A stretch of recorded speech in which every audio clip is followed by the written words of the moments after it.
Pour se rendre à Utopia, agglomérat de campement où vivent de 20-30 personnes à une centaine, il faut suivre une piste en très mauvais état, partant d'Alice Springs et qui mène jusqu'au Queensland.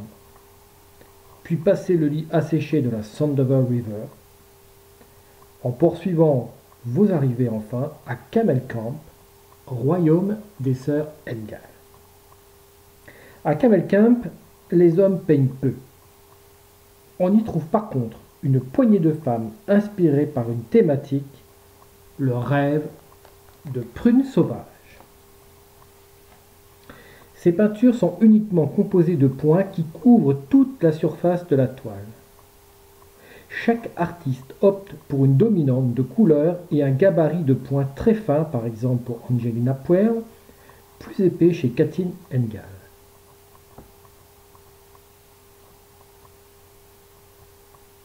La technique est toujours la même. À l'aide d'un bâtonnet, on imprime les petits points sur une toile.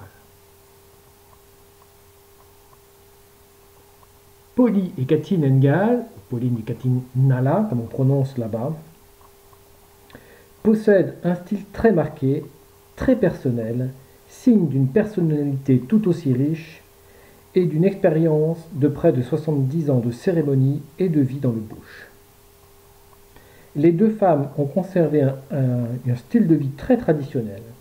On ignore leur date de naissance, mais on suppose qu'elles sont nées entre 1920 et 1940. Les œuvres de Polly sont marquées par le orange et le jaune. Les peintures de Kathleen Engel par le blanc. Kathleen a aussi peint des œuvres inspirées des peintures corporelles, les peintures que les femmes se peignent sur le haut du corps. Elle a également composé des œuvres figuratives découlant des œuvres sur batik que les femmes d'Utopia ont commencé à produire à la fin des années 70. Peu de gens le savent, mais Kathleen est également sculpteur. Elle réalise de petites sculptures extrêmement colorées, extrêmement belles.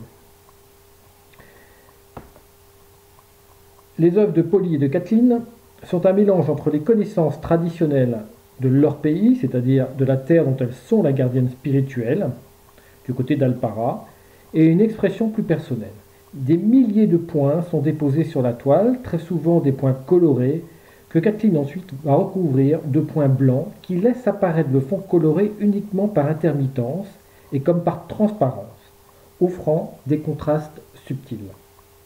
Ces points décrivent la flore, la géographie du désert dans la région d'Alpara et les sites sacrés associés au rêve de prunes sauvages. Les taches blanches viennent créer un univers. Kathleen met ses touches fluides au service des variations lumineuses. Elle suggère plutôt qu'elle ne montre, instaurant une peinture d'atmosphère.